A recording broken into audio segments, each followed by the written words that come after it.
Good morning, Colfax, and welcome to the show for May 5th. My name is Kaelin Day, and I'm joined by my co-host, Nik Hamasaki. Today on the show, we will take you on a journey with the Colfax engineering classes as they impact the community one park bench at a time. We'll give you an inside look at the Champions Club and how it is impacting student athletes on and off the field. Xavier Szynski Truxler has a way we can make a small investment and get a big impact on the environment. And Katie on campus is back with another exciting segment. Welcome to the show.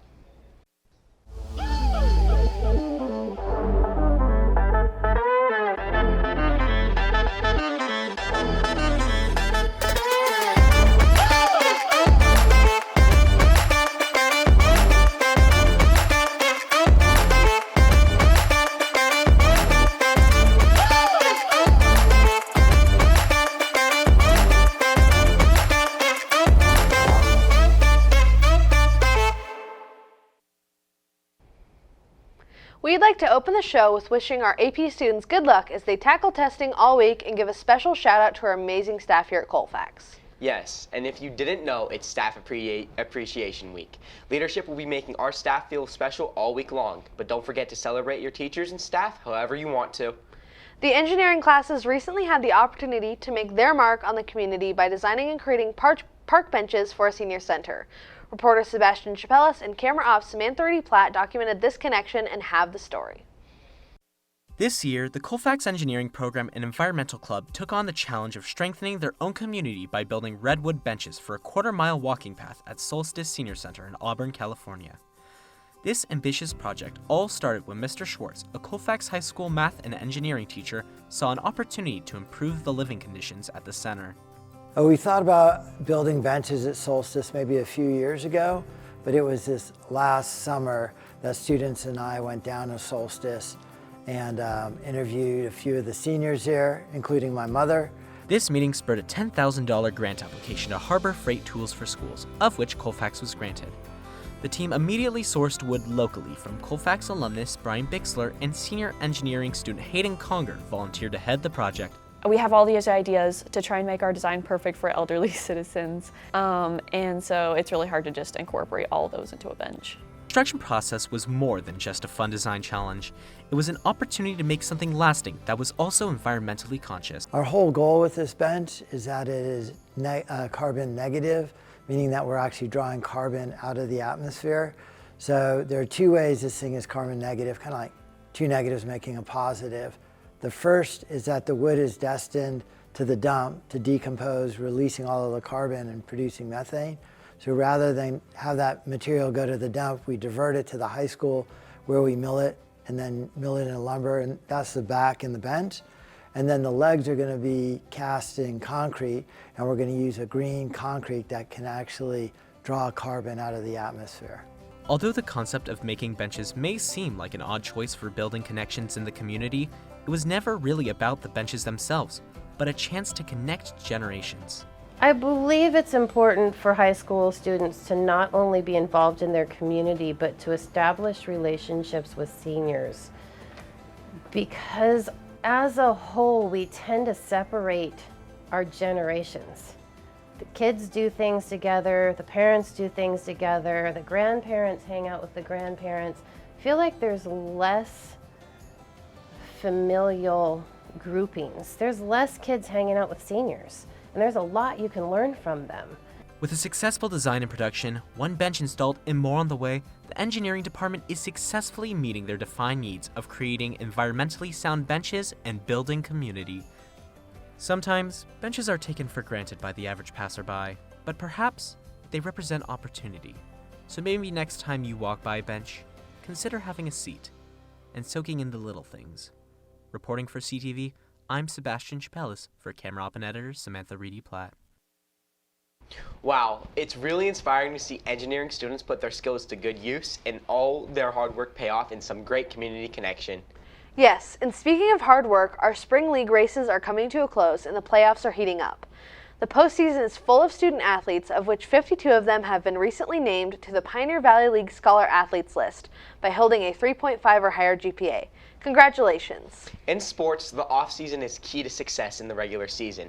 Reporter Odin Satterlee and camera op Wyatt Powell have this story about a program that's taking advantage of the off-season to build more than skills on and off the field.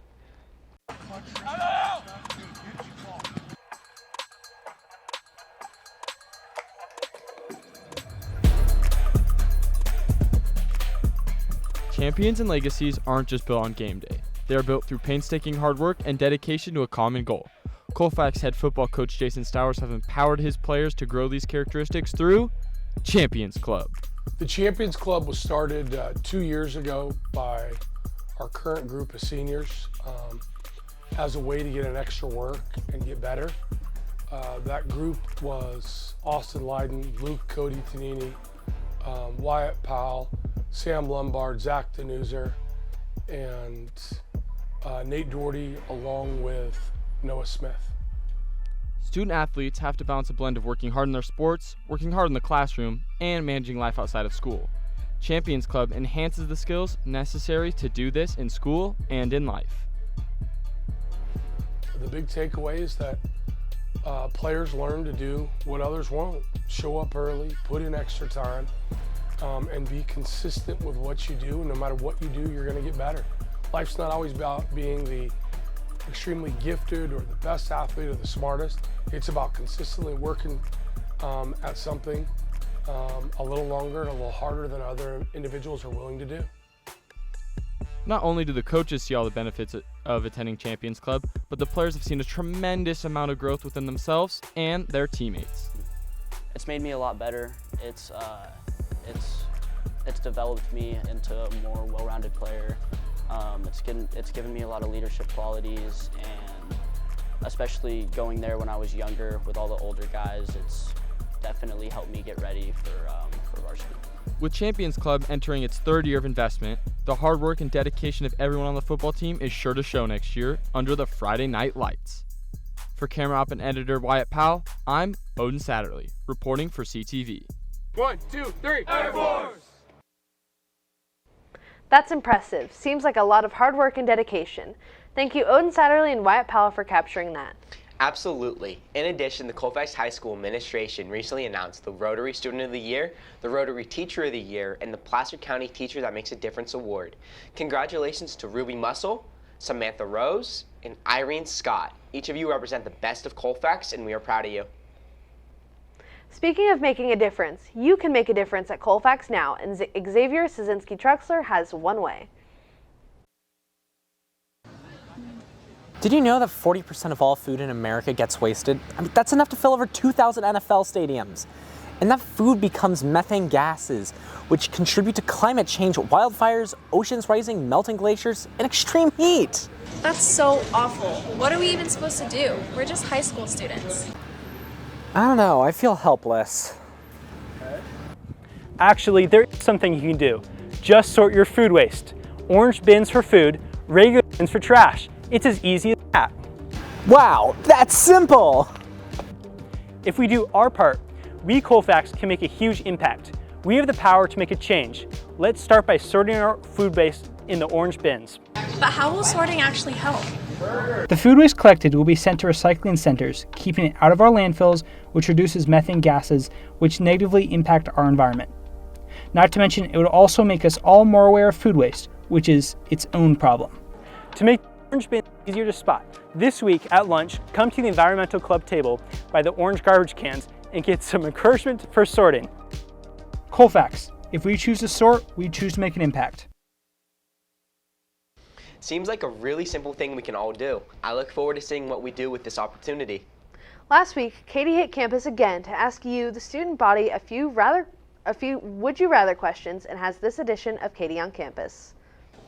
Hi Colfax, welcome back to another episode of Katie on Campus. This week's game was Would You Rather. Katie, Katie, Katie, Katie, Katie on campus. It's Katie!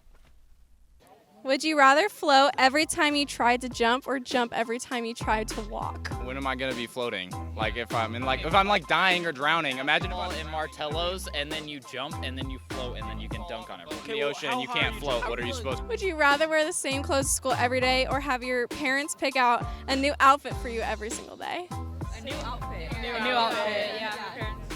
From your parents? Yes. Yeah. Would you rather constantly have to sneeze but it never comes out, or have hiccups that last for 4 hours every single day? Probably hiccups. Hiccups. Why? I feel like the sneeze would just like bother me. It'd be annoying. It'd be all the time. Would you rather have to shave all of your hair or lose all of your teeth? Probably go with my hair because I could grow that back. Teeth, that would suck. Like a lot. Would you rather have 10 fingers on each of your hands or 10 toes on each of your feet? I would have 10 toes on each of my feet because I can like grab stuff with my toes, grab stuff with my feet, make it so much better. Would you rather be a superhero or a sidekick? I would rather be a superhero. What powers would you have? Wish granting. That's my favorite. Or flight. Would you rather speak all the languages or be able to talk to dogs or animals? Languages, actually. Because what does a dog actually have to say? You could talk to a shark though underwater. I would say talk to animals because like I feel like that would also give you an advantage. Like imagine if you like needed something and then you just called a bird and it just like flew over and grabbed it for you. Would you rather blow out 50 butterflies every time you sneeze or cough out a mouse every time you wheeze? Ooh, probably cough out a mouse because I don't wheeze that much. Would you rather sound like a cow mooing every time you laughed or sound like a chicken every time you screamed? Probably a chicken every time I scream. Why? Because moos too, like, you gotta let people know if you're screaming, you gotta be doing it for a reason. Chicken, you got that. You know. Would you rather go back in time 1 year to talk to your past self or go into the future 1 year and talk to your future self? I don't really want to change the past because of like the butterfly effect or whatever that theory is, but I think a future self would be interesting because to see where I'm at and see if I met my goals that I set for myself now. Thank you for watching Katie on Campus this week. Tune in to the last couple of episodes for the last weeks of school. Those questions were tricky. Thank you for another great segment, Katie. I can't wait to see what next week will bring.